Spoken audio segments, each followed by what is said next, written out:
Hi guys, in this video I'm going to show you how to see who follows you on Facebook. So let's get started. First of all, open your Facebook app. And it will lead you to your home page. And now the next thing that you want to do is on the bottom part, tap on your profile, and it will lead you here. Now the next thing that you want to do is to scroll down and tap on Settings and Privacy.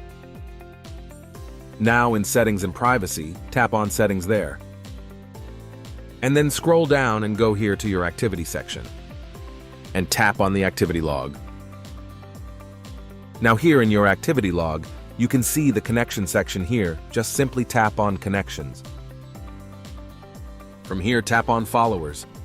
And then tap on the option here, People who followed you. And here you will see who follows you on Facebook. And basically that is how you see who follows you on Facebook.